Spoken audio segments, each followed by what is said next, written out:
guys. Thanks for returning. Welcome back to Let's Wine About It. I have an awesome lady here. Very good friend of mine. I've been on her for a very long time. Miss Monica Brunson. Hey. She has her own patient placement service. So we're gonna go ahead on and let her do her thing. But first, I want you to share, subscribe, and turn your notification on so that you'll know next time I come on. Also, another thing we're gonna do is we're gonna talk about this wine right here, baby, because I never had this one before. Yes. Hey, honey. Hi. So hi everybody. So okay, well it's Let's Wine About It. So we got to start with the wine. So this is, everybody's been talking about this brand. Y'all know this brand. If you're tuning in from Baltimore, you know this brand, Stella Rosa. So everybody's been talking about the Stella Rosa. I hadn't tried it before, but I love Moscatos. So this is a Moscato d'Asti, and what's really great about these is that they bubble, and I love bubbly. I love any kind of wine that has a bubbly to it, unless it's a champagne. Champagnes give me a headache, so I don't know if you can see the bubbles. Oh, yeah. But we got some bubbles up in that's here. right. That's some bubbles for my bubble building community. And I love a bubbly wine. So if you have anything it smells. ooh, this might be. Oh, it smells. Oh, really this gonna be good. This gonna be good. Ooh. So if you have anything with d'Asti behind it, it's gonna have bubbles. Oh, that is. And What? Moscatos are sweet wines. That's. Oop. See us? Oh yeah, that's Oh, nice. that is really good. That's nice. Okay, I'm gonna remember this one. Mm-hmm. All right, so. That is really good. That is really good. Mm, Let me share something that with is you. good. I like I that. have decided, Mm-hmm. since this is Let's Wine About It, Right. I don't know exactly when yet, but I have decided to incorporate a wine club. Oh, that's a great idea. I love it. That's a great idea. Yes, I'm going to incorporate a wine club. Not exactly, I don't exactly have a date yet, but the way to get the wine is I'm going to do a question of the month, and the very first person to answer the question correctly will receive a bottle of wine with the possibility of a wine glass. Oh, very nice. I love it that you're going to design. Yes. I knew that was coming. I knew that was coming. She's an artiste. Yes, she is. And I was looking for coasters. But I was like, why you look for coasters? You're crafty, make coasters. Right, just make them. So I'm gonna make you some You coasters. made the table. I made the table. I made this table. So Make yeah. the coasters. Yeah. So let's get into it. Awesome. Well, as Cindy said, we've known each other forever. And so my name is Monica Brunson. I own Brunson Healthcare Consultants Group, and we provide assisted living placement for family-style assisted livings. I also work with the larger communities like Bright Views and Lighthouse, Hopkins Creek specifically, but I like working with the smaller family style. I've been in business for 10 years. I've been in healthcare for 30 years. I know. It don't look like it. You cute or whatever. Okay, it don't look like it, but I've been in healthcare for 30 years. I stumbled into healthcare. I was just looking for a part-time job, and the part-time job turned into a full-time job, which turned into a full-time career. Yeah. I was an admissions director for Genesis for 14 years. Oh wow. I was an interim administrator at Heart Homes of Lutherville. Okay. And then I also was a marketing director and ran the dementia unit at Atrium Village. Now, Cindy and I, we've known each other so long, I don't remember really where we met, but We I met was it Holly Hill? Holly Hill. Ah, yeah. And So, we've been close ever since then. yeah, Cindy is a great caregiver. I do remember her caregiving. I just couldn't remember where exactly we met. But what I loved about Cindy was what I love about a lot of the providers I work with is that she's just very caring. And so I help families figure out how to get mom into assisted living when the social worker comes to them at the last minute and says, or comes to them quickly and says, they have to go home, and the family realizes, well, they can't go home, so now what? And then I realized when I was working in healthcare that there were a lot of assisted livings that just didn't know how to get to the clients. They were just starting out. They wanted to do assisted living, but they didn't know which direction to go.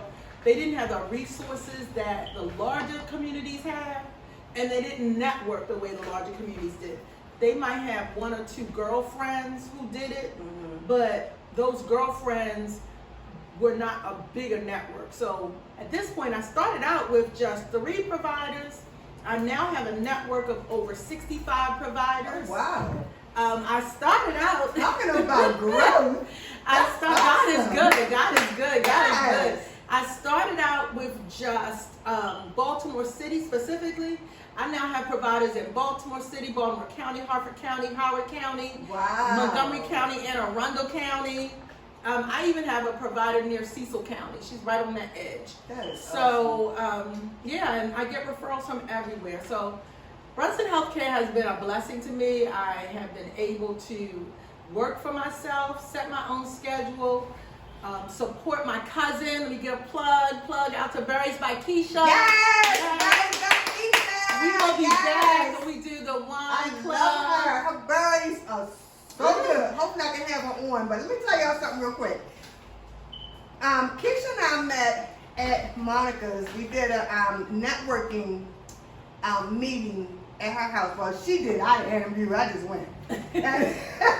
And I'm so proud of her because that was what she said she wanted to do. You know, she said that she wanted to do a braid business. And me, I'm like, what you gonna do with the berries? Now I see.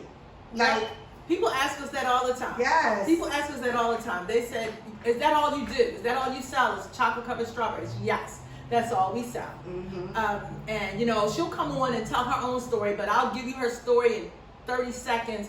She's a stay-at-home mom, graduated from Morgan, top of her class, with a degree in, I believe, sociology and criminal justice, something along that line. Could not find the job that she wanted. Right. Started out just doing the strawberries at home, decided to sell them to friends and family just to make a little bit of money, and it took off. That's so awesome. we now have 2 locations. I manage the one at the hotel. We're at the Best Western. I manage that one. My cousin Joyce, it's a family business. My cousin Joyce manages the Light Street location. And Keisha is the creative director. Of course, she's the owner, creative director. And we did open our 3rd location at BWI Airport, but it was right before COVID hit. Oh, we wow. opened in January. We had an amazing Valentine's season, and then we had to shut it down the 2nd week of March. Wow. And unfortunately, we probably will not go back to the airport. Okay. So we probably will not go back to the airport.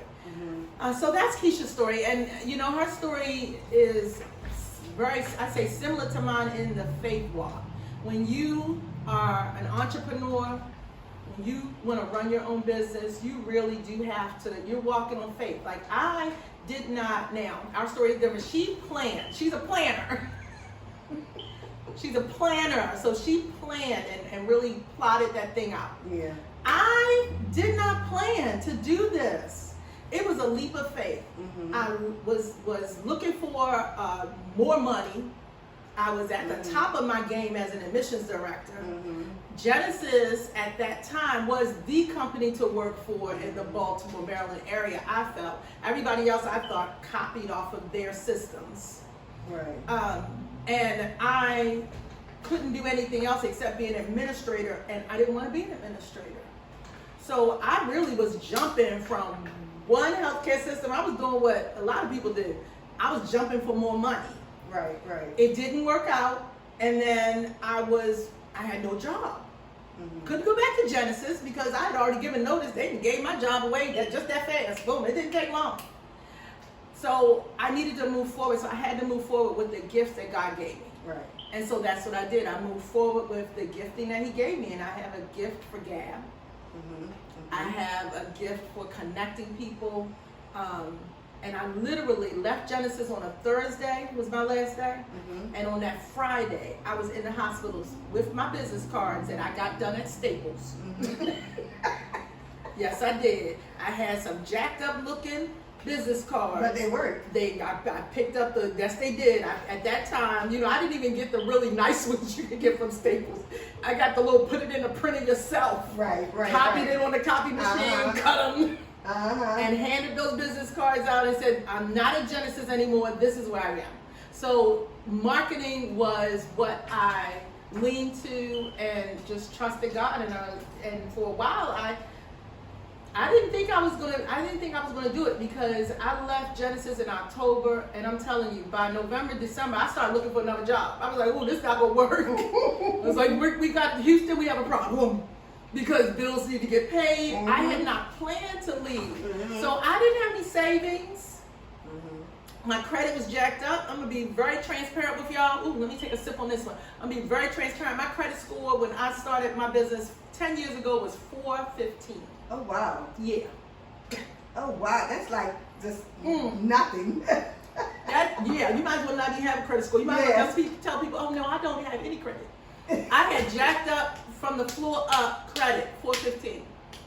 I am blessed that now my credit score is somewhere around 625, which still isn't great, but look at God. Much better. Much better. Yes. So when I started, I had nothing. I had no savings, no credit cards, nothing. And I just had to go out there and make the connections as best as I could. So that's what I did. And I kept making connections, and I kept meeting providers, and the social workers trusted me, and the families trusted me, and I gathered resources and knowledge, and then I did what felt comfortable for me, which was put people in a room and talk to them. Right. So I did my first conference 6 months after that at my church fellowship hall. I left in October. I did my first conference, I believe, in June, and I pulled together a whole bunch of providers and a whole bunch of resources in the same room, and then advertised, if you want to start an assisted living, if you want to grow your assisted living, come see me. Yeah, I've been to one of those. Yeah. So I've been to one of those. what I try to do is give solid information, and I recently looked back at my list of people who came to that first one, and 2/3 of them have assisted livings right now. So that's when you know that you're doing what you're supposed to be doing, and I really feel like this is my calling. Yeah. I love what I did. Of course, I was working on assisted living, but the lady that I was using, she just reneged completely on me, and I just had to end up. Like it really made me mad, because I put so much money and stuff into the assisted living. My husband did all this work to bring it up to par, so that when the inspectors come back out, they'll see that everything is done. Right. I went to the assisted living home class that you referred me to. And Saka, yes. second plug of the day. Yes. And Saka, Yes. Zion Health, Yes. she will get it done. I love it. Awesome. And you know what? I love the fact that you don't have to pay your money up front. You She'll pay work some, with you. yeah, you pay some, and she give you a timeline. You need this money paid in by such date. Also, I like the fact that her classes weren't all on the same time frame, because I was working and I needed to do evening classes. Right. Because I had went out on my own and had my own client, so I was doing private duty care on my own, and I could not be there in the morning. Right. So she had evening class. She even has online now. She has talking online. about, She she has was talking online about that. classes. She's She very was talking thorough. about that when we was She's and thorough. She do very. I was so excited when I was done the class, and when I had got the house, I put my certificates in frames and hung them out. I was so excited. But yeah. So what do you do when a provider come to you with, I guess I want to say, negativity? Well, I try to stay positive. Everybody's situation is different. Right. And so a lot of times I'll have folks who come to me, they work with somebody else, and then they come to me and they're like, can you help me? but they've spent all their money with that other person. Right. You know, that's a hard one, because I say to them, you know, look, I appreciate the fact that you did that, but I don't work for free. Exactly. So the challenge with those kind of situations is now you have to figure out where they are, what's their next step that they need to be in, and maybe, because I do work for myself, because I am my own CEO. Right. I can adjust my rates. I can make some shift a little bit, but it is hard to get people to understand that this is a business. And so, as kind as I am, as compassionate I am, as sweet as I am, I still need to eat. Yeah. So a girl need to eat. No, I ain't one of those skinny. I'm not eating just salad.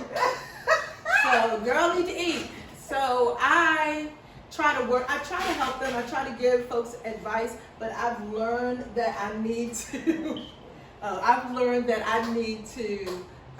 Even in what I do, be mindful that I'm not giving everything away. Mm-hmm. So I'll work with someone. When folks have come to me and they don't know anything, it's completely raw, I try to encourage them to save, because the problem a lot of times, what folks do is they go to someone who's doing what they want to do, which is good. You go to someone who's already doing what you want to do. Right. And then you sit and you talk with them, but you talk to a few of those folks, because what you don't want is to go to someone who's been doing this for 10, 15, 20 years, and then they share with you their success stories, but they don't share with you their failures. Right. Right. You need to see the whole picture when you first start out. Mm-hmm. You need to know how hard it is. You need to know that you're going to have an empty house for 6 months while you're waiting for OHCQ to come. Yeah. You need to know that you have to have the beds and everything in place, the linens. You can't license an empty house. True. It has to be inspected. You have to have all your paperwork signed off. You have to take your assisted living manager class. Right, right. And that by itself is a challenge, because you have to time it. I know people who've taken their class, took it too early, and then now they have to take it again because they're about to get licensed. And their class, they need to do their renewal. Right. So it's just timing. So I try to stay positive. I try to encourage. I do not own an assisted living. Mm-hmm. I don't own an assisted living. But I ran an assisted living from a corporate level for 2 years. I was an assisted living manager of a dementia unit for 4 years for a larger corporation. And I work with a couple of providers who are amazing, who are able to walk someone through. And so I partner with a young lady named Kemia Brinkley, who does set up assisted livings, and that's part of what has been my successes as well, is collaborating with really great people. Yeah. So that's how I deal with negativity, by just telling people, stay positive. I try to give them the facts, give them as much information as I have, and I stay in my wheelhouse. I don't tell you how to license an assisted living. I send you to Kemia. Right. I can tell you how to market. I can tell you how to get clients. I can even give you some of my sauce in reference to who to talk to. Right. But in the end, you just have to stay as positive as you can and talk to a lot of people, and know that it's not an overnight. Clients aren't, there are rare occasions when clients are knocking on your door, but that's rare. Yeah. That you have clients lined up. I know. I remember when I went to I think it was your first networking. You had someone there from Kiva. I never used Kiva because I never got around to it. Right. But like my children that are working on becoming entrepreneurs, I have told them so many times, try Kiva. Kiva is a great. It's like crowdsourcing. The way Kiva works, first of all, it's a 0% interest loan. Mm-hmm. It is a loan. Mm-hmm. And a lot of people will ask me that. A lot of people will say, are there grants? Okay, so there are not grants specifically to assisted living, but there are organizations that will give grants to women who want to start a business. Mm-hmm. So there are some grants that you can receive to help you start your business. Kiva is a loan which Keisha, Berries by Keisha went through when we were opening the second location, but it's crowdsourcing. So the idea with Kiva is that you have a group of people who are going to loan you money based on your support network. So you, as the person who's applying for the Kiva loan, you're going to get people to give you money. There's a certain amount depending on how much you want to borrow. But let's say you want to borrow $10,000. Kiva tells you, well, you know what? You've got to come up with $2,000 of people who will support you. Right. Once you hit that $2,000 and that's certain, they give you a time frame to do it. Then they will send that to their board. Say, look, this is the support that this person just got. They're approved the loan, and then everybody that gave you money gets their money back. Right. So it really is to show how committed are you. Do you have a support? The support to really make this business happen. Right. And is it a business that can be sustainable? So yes, Kiva is a great way to go. Yeah. But it's just one way. I mean, there are other people who've done GoFundMes, other kind of crowdsourcing. I don't know about GoFundMe. I kind of feel like I kind of feel like people go to GoFundMe for just like the most menial thing. Oh, they do. That doesn't mean anything. Like, why is it that you need to GoFundMe because you need a pair of shoes? Like, I'm not gonna say I don't like GoFundMe. I'm just gonna say people use GoFundMe for everything, yes. And I think GoFundMe has gotten unfortunately because of that, real negative kind of taste. I don't like GoFundMes either.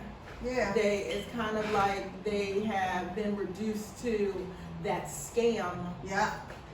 That's crap. That's that what I see scam funding. Yeah. I think they're just making up things and put it on so they can get money from people. And there are people who will just give to GoFundMes. If you've got the right story, they'll give. Now, I've given to GoFundMes for folks who I knew personally, or who I felt that I knew either them or I knew someone connected to them. But you also have people who've done GoFundMes, like you said, they're GoFunding for their vacation. Yeah. Just because. That's why you want people to pay for your vacation. Right. It's not their vacation. They're not going to enjoy it. Yeah. They don't see pictures. So the biggest thing is, the biggest thing, especially when you start an assisted living, is just to know that it's going to be work. It's going to be work. And one of the components to, of course, any successful assisted living is you need clients. So that's where I come in. Yeah. That's where Brunson Healthcare comes in. And I tell people all the time, don't just use me. I think you're going to love using me. But you don't just use Brunson Healthcare. There are a lot of different placement agencies out here. They all have their pluses and their minuses. Not to give anybody plugs, but there are some national companies that they're very large, and they do not have a personal touch. They don't know the assisted living.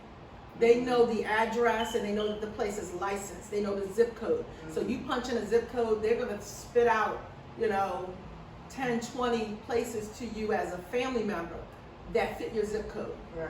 There are regional franchised groups that work similar to a Place for Mom. Oops, that national company I said I wasn't going to say. But sorry about that. They work similar to that particular national, but they're regional.